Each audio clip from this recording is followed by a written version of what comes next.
교회력에 의하면 매년 12월 첫째 주일부터 대림절이 시작됩니다. 그래서 여러분 대림절이라는 이 용어 교회에서 쓰는 용어니까 여러분이 좀 기억하시면 좋겠습니다. 대림절이란 예수님 탄생 성탄절이죠. 성탄절 전 4주 동안의 기간을 대림절 이렇게 표현합니다. 대림절을 지킬 때 우리는 두 가지의 초점을 맞추고 대림절을 지켜야 됩니다. 하나는 예수님의 탄생을 기뻐해야 됩니다. 그래서 우리 교회에서는 이번 성탄절 때에도 어김없이 예담제라는 행사를 합니다. 예수님 탄생을 축하하며 우리가 기뻐하자는 겁니다. 그래서 성실하고 열심히 우리가 예담제를 준비하면 참 좋겠습니다. 또 하나는 예수님의 재림을 사모하는 절기가 되어야 됩니다. 대림절이란 메시아를 기다리는 절기이기 때문에 그렇습니다. 초림하신 예수님 우리가 사모하는 마음으로 기다렸다면 이제는 재림하실 예수님 또한 사모하는 마음으로 기다려야 되는 겁니다. 오늘 매년 12월 둘째 주일 우리가 사무총회를 합니다. 사무총회란 교회의 최고 의결기관 있죠. 전년도 사업보고, 결산보고를 하고 신년도 사업계획, 예산도 우리가 세우고 그리고 일꾼도 새롭게 세워서 힘차게 출발한다는 의미가 담겨 있습니다. 오늘은 사무총회도 있지만 그리고 우리 비전교회 설립 기념주일이 되기도 합니다. 2003년 12월 14일 우리 비전교회가 탄생한 날 있죠. 이제 15년이 되어가고 있습니다. 비전교회는 우리의 땀과 눈물을 통해서 이 땅에 태어나게 됐습니다. 그리고 바로 이어서 우리가 성탄절을 보내게 되죠. 우리 교회는 오직 예수님만 높이고 예수님만 찬양하는 그런 교회가 되는 줄 믿습니다. 오늘 사무총회도 있고 또 우리 비전교회 설립기념주일이기도 하고 그래서 설교 제목을 교회 사랑 이렇게 정했습니다. 따라서 합시다. 교회 사랑. 그 교회 사랑은 물론 우리 비전교회 사랑 좀 이렇게 폭을 좁혀서 비전교회 사랑 이렇게 표현해 보려고 합니다. 그동안 저는 주일 강단에서 고린도전서를 16주 동안 강해해 왔습니다. 고린도 교회는 참 문제가 많은 교회죠. 많은 문제들에 대해서 바울이 해답을 제시해 주는데요. 고린도전서 16장 고린도 교회의 문제 중에 또 하나는 연보의 문제였습니다. 그래서 지난 시간에는 연보, 헌금에 대해서 좀 조심스럽지만 제가 말씀을 드렸던 겁니다. 오늘 우리 시대에는 연보라는 단어는 잘 사용하지 않고 헌금이라는 단어로 통일해서 쓰고 있습니다. 그러나 그 정신만큼은 살아있는 겁니다. 헌금은 하나님 앞에 직접 드리는 예물, 하나님을 섬기기 위해서 드리는 예물이고요. 연보는 이웃을 사랑하는 마음으로 드리는 예물 이렇게 보시면 됩니다. 우리 교회에 적용을 해보면 헌금이라는 것은 주일헌금, 예배를 위한 헌금이 있죠. 그리고 감사헌금, 하나님의 은혜를 깨닫고 드리는 헌금, 그리고 11조 헌금, 우리의 모든 수입이 다 하나님의 것이다. 그 믿음으로 11조를 드리는 헌금, 이 세 가지 헌금은 하나님을 섬기기 위해서 하나님께 직접 드리는 헌금입니다. 그리고 이웃 사랑하는 마음으로 드리는 예물이 있습니다. 우리 교회에서는 선장구라고 흔히 표현하죠. 선교헌금, 장학헌금, 구제헌금이라는 것이 바로 이웃 사랑하는 마음으로 드리는 헌금이 됩니다. 오늘은 헌금 이야기가 지난주부터 나왔으니까 그리고 새로운 회개년도를 우리가 시작하면서 헌금에 대한 이야기를 조금 더 하고 가야 될 것 같습니다. 교회 사랑하는 마음으로 또 헌금을 해야만 됩니다. 우리 교회에 적용하면 교회 사랑하는 마음으로 그동안 우리가 드리고 있는 헌금은 개미헌금이 있고 그리고 비전헌금이 있는 겁니다. 여러분 개미헌금은 잘 아시죠? 참 힘들고 어려운 과정에서 우리가 건축을 했습니다. 물론 우리가 작정하지 않고 그냥 순수한 마음으로 건축을 했던 겁니다. 목돈이 필요한 때 어느 한 분이 목돈을 가지고 왔지만 그 헌금이 너무 눈물 나는 돈이었습니다. 모든 카드를 다 긁어가지고 드렸던 겁니다. 어찌 그 돈을 공동체가 받을 수 있겠습니까? 그래서 돌려드리고 이자만 내세요. 그래서 시작한 헌금이 개미헌금이었고요. 우리가 건축하면서 좀 부채가 있지만 그 부채를 감당하기 위해서 또 교회 사랑하는 마음으로 많은 사람들이 비전헌금을 드리고 있는 겁니다. 지난주에도 어떤 한 분이 2천만 원 비전헌금을 그렇게 드린 거 아닙니까? 여러분 이러한 교회 사랑하는 마음이 바로 우리 교회를 든든히 세워간다 이렇게 볼 수가 있습니다. 헌금에 대해서 정리를 합니다. 세 가지 사랑의 마음으로 드리시면 좋습니다. 하나님 사랑하는 마음으로 주일헌금, 감사헌금, 11조 헌금, 그 다음에 이웃 사랑하는 마음으로 선교헌금, 구제헌금, 장학헌금, 그리고 교회 사랑하는 마음으로 개미헌금, 비전헌금. 이렇게 하나님 앞에 우리가 예물을 드리며 신앙으로 살아야 됩니다. 오늘 교회 설립 기념 주일이니까 교회가 무엇인지 우리가 좀 배워야 되지 않겠습니까? 오늘 본문을 보세요. 에베소 2장의 본문을 택했는데요. 에베소서는 바울의 교회론입니다. 에베소서를 통해서 교회가 무엇인지 우리가 배우게 돼요. 오늘 본문을 가지고 저는 교회가 무엇이냐 세 가지로 또 다른 측면에서 말씀을 드리려고 합니다. 첫째, 따라서 하겠습니다. 교회는 하나님의 백성이다. 본문 19절을 보시면 시민이라는 표현이 있습니다. 하나님 나라의 시민 그런 의미죠. 그 하나님의 왕국으로 표현하면 하나님 왕국의 백성, 시민은 백성 그런 의미가 될 겁니다. 물론 통치하고 다스리시는 분은 주권자는 하나님입니다. 하나님이 통치하시고 다스리는 하나님 나라의 시민이고 하나님 나라의 백성, 그것이 바로 교회가 되는 겁니다. 예수님께서 공생애를 시작하시면서 외치신 메시지가 있습니다. 회개하라, 천국이 가까이 왔느니라. 여러분 그때 천국은 뭘까요? 물론 우리가 죽어서 가는 저 세상 말할 수도 있겠지만 그보다도 더 본질적인 의미는 하나님 주권이 임한다. 하나님 통치가 임한다. 그런 의미의 천국을 주님께서 외치셨던 겁니다. 그래서 하나님 주권이 임하고 하나님 통치가 임한 곳, 그것이 바로 천국이고 그것이 바로 우리 비전 공동체인 줄 믿습니다. 베드로 사도는 베드로전서 2장 9절과 10절에 이렇게 말씀합니다. 너희는 택하신 족속이요 왕같은 제사장들이요 거룩한 나라요 그의 소유가 된 백성이다 그랬습니다. 교회를 가리켜서 하나님의 백성 이렇게 표현합니다. 여러분 우리가 이 땅에서 태어나서 자연스럽게 주민등록 번호가 부여가 돼요. 그리고 때가 되면 주민등록증이 우리에게 주어져요. 그러니 이 땅에서 아주 불편함 없이 자연스럽게 우리가 생활하는 겁니다. 그런데 여러분 우리가 이 땅을 벗어나서 예를 들면 이민 갔다 생각을 해보세요. 미국으로 이민 갔는데 여러분 중요한 게 뭘까요? 영주권이 있느냐 없느냐, 시민권이 있느냐 없느냐, 이거 굉장히 중요한 겁니다. 바울이 로마 제국 그 시대에 살지 않았습니까? 그런데 바울은 로마 시민권이 주어져 있는 사람이에요.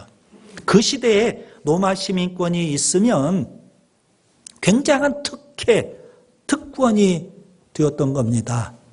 바울에게는 그런 시민권이 있었고 그래서 그 바울에 가지고 있었던 로마 시민권이라는 것은요 뭐 미국의 시민권이나 영주권 이거하고는 비교가 안 될 만큼 아주 굉장한 거였습니다. 오늘 우리에게는 그 느낌이 잘 오지 않아서 그런데요.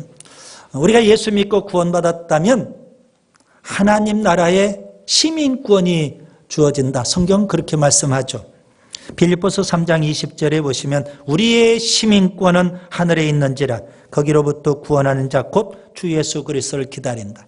여러분 우리는 하나님 나라의 시민이고 하나님 왕국의 백성이 되는 줄 믿습니다.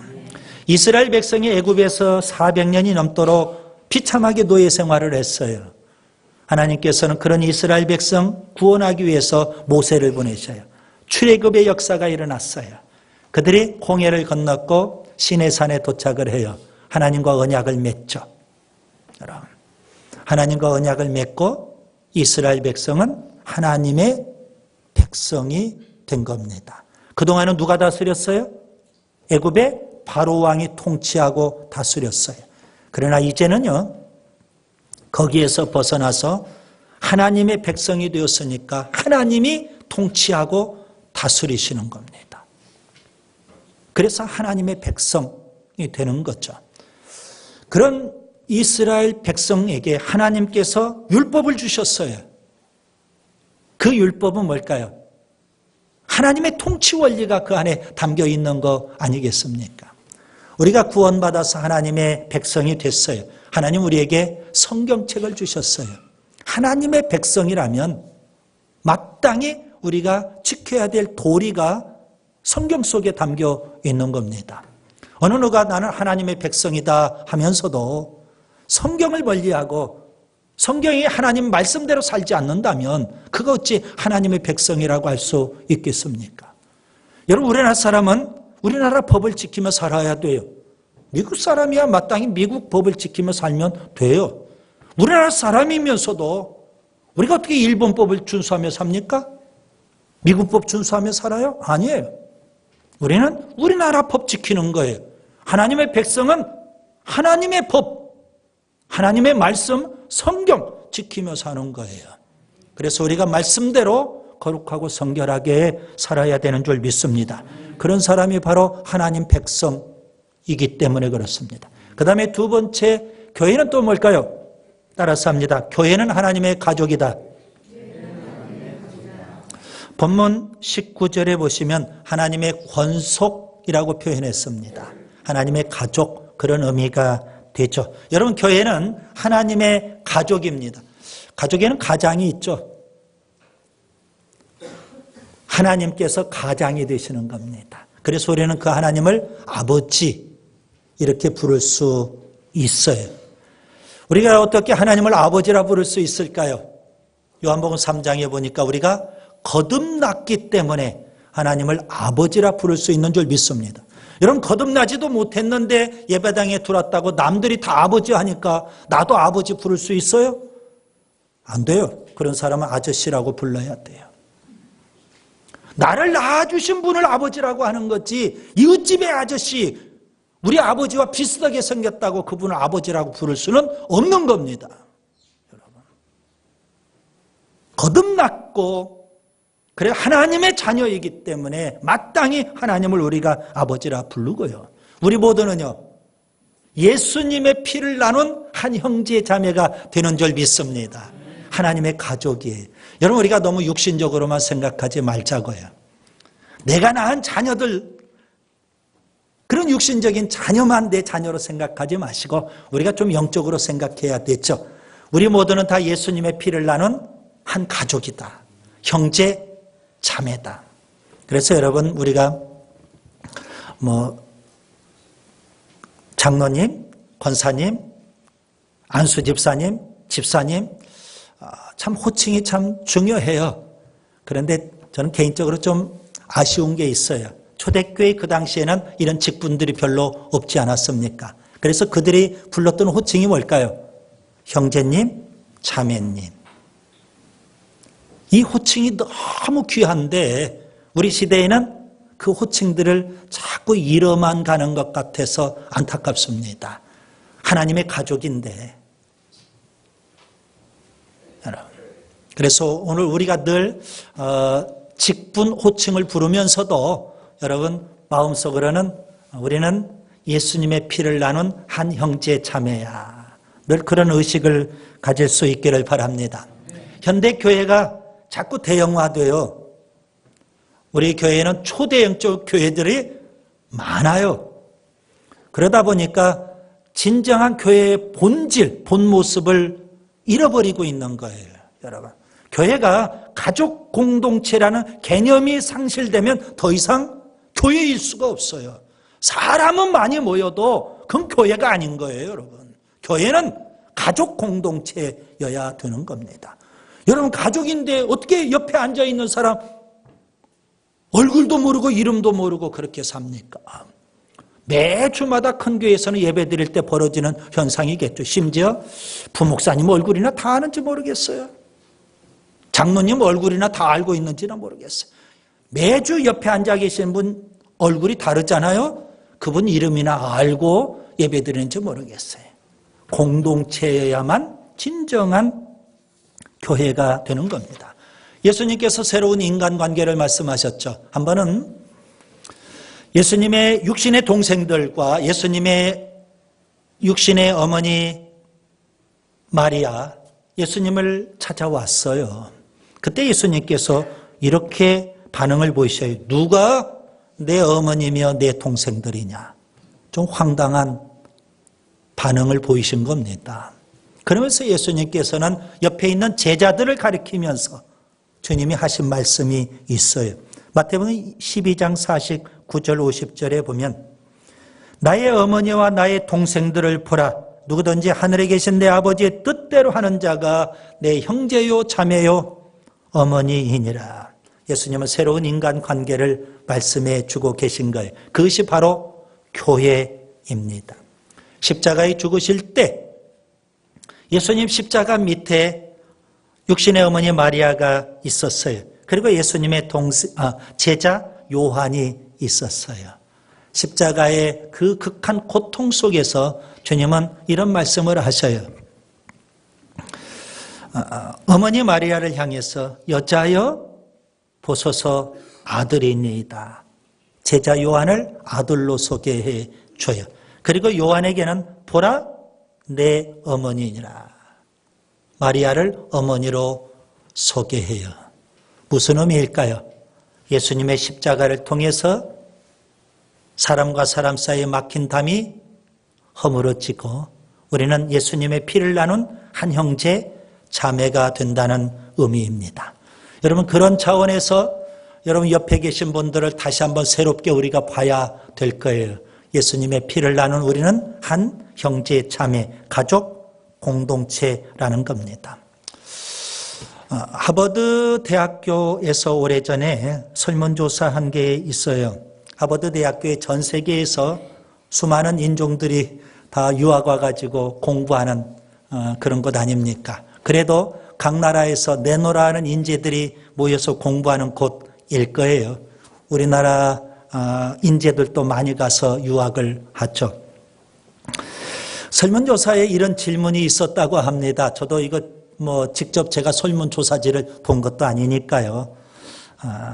당신 부모님을 바꿀 수 있는 기회가 주어진다면 바꾸겠습니까? 있을 수 없는 질문을 던진 거예요.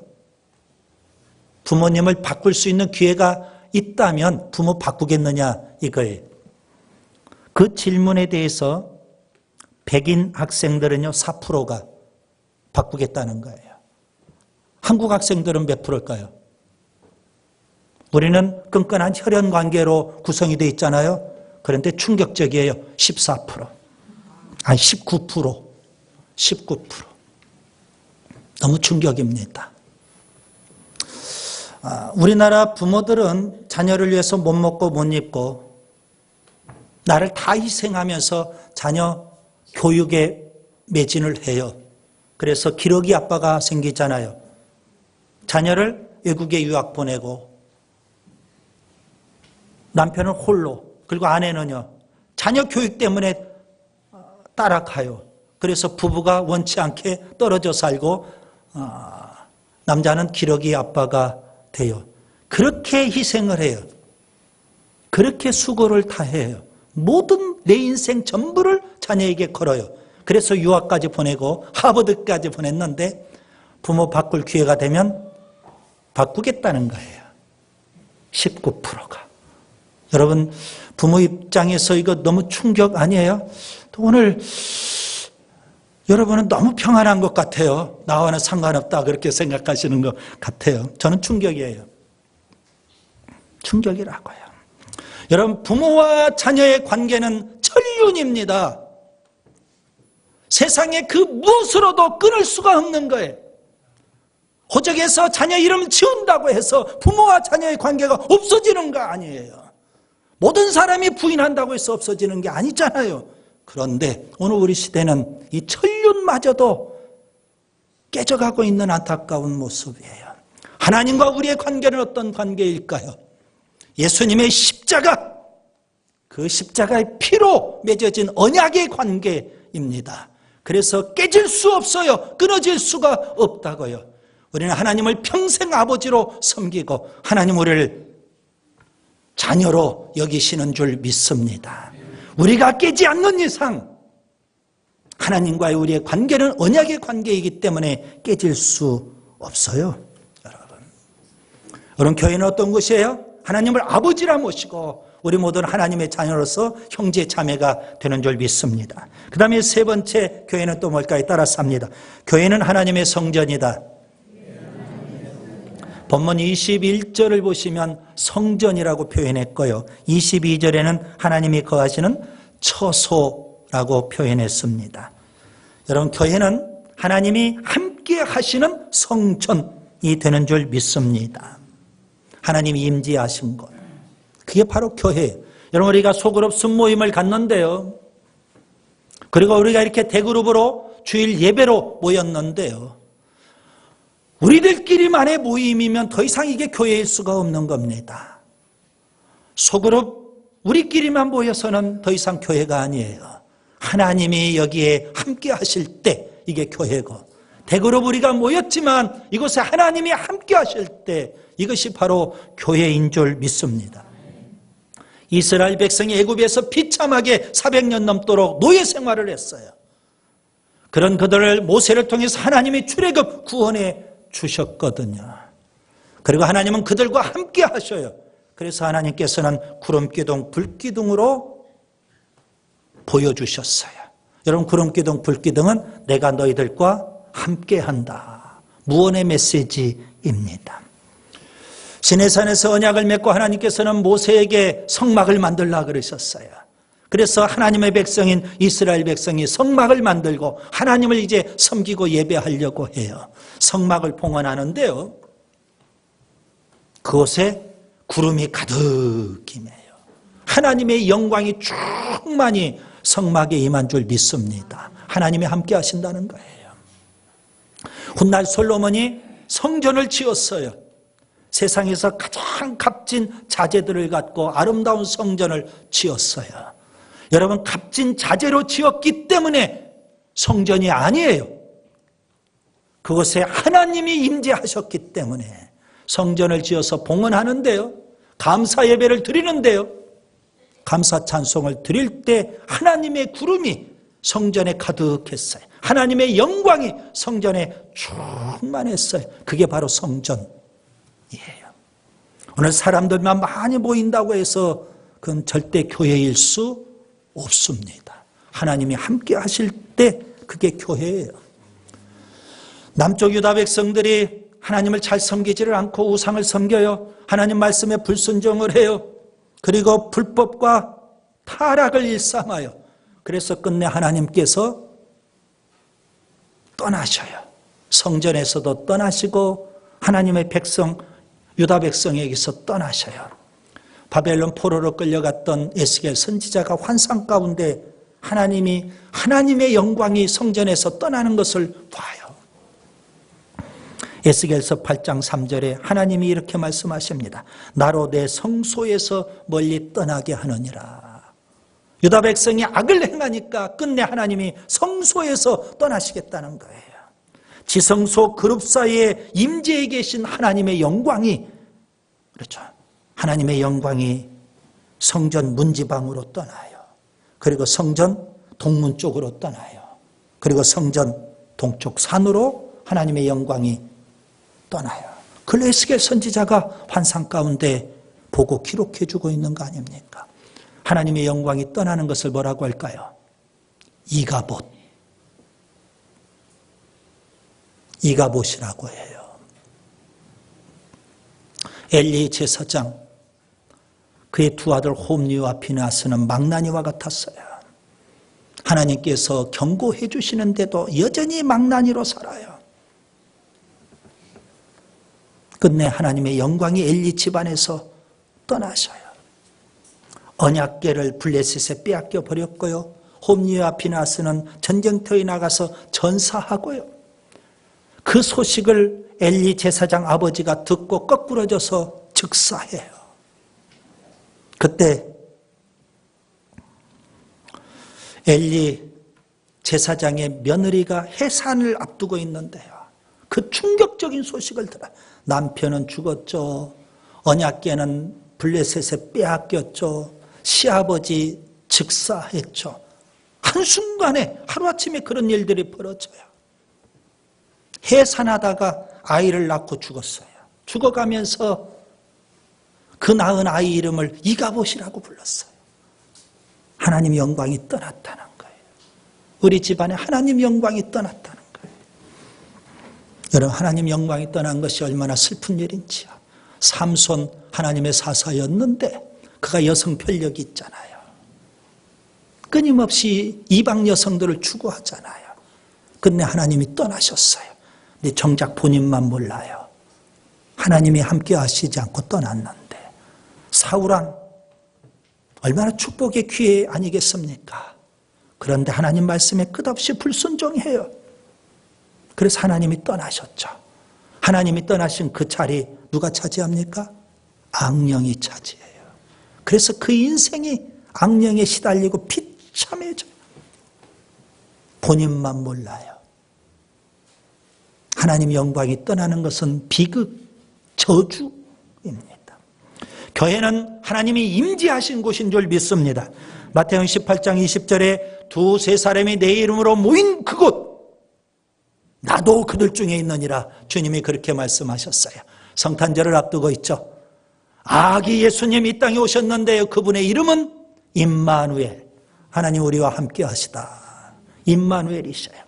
그 예수님께서 승천하실 때 제자들에게 약속하셨어요. 세상 끝날까지 내가 너희와 함께 하리라.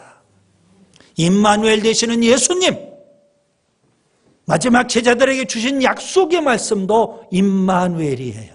교회가 임마누엘을 하지 못하면 그건 교회일 수 없는 겁니다. 여러분, 천국은 어떤 곳일까요? 우리가 죽어서 가는 저 세상 천국은 어떤 곳일까요? 하나님이 함께 하신 곳, 그게 바로 천국입니다. 하나님이 함께 하시지 않는 곳은 지옥일 수밖에 없어요. 요한계시록 21장 3절에 보라, 하나님의 장막이 사람들과 함께 있으며 하나님이 그들과 함께 계시리니 그들은 하나님의 백성이 되고 하나님은 친히 그들과 함께 계신다 그랬어요. 하나님이 함께 하시는 성전, 여러분 이게 교회예요. 그래서 여러분 모일 때마다 늘 기억하세요. 하나님이 우리 가운데 함께 하시는 줄 믿습니다.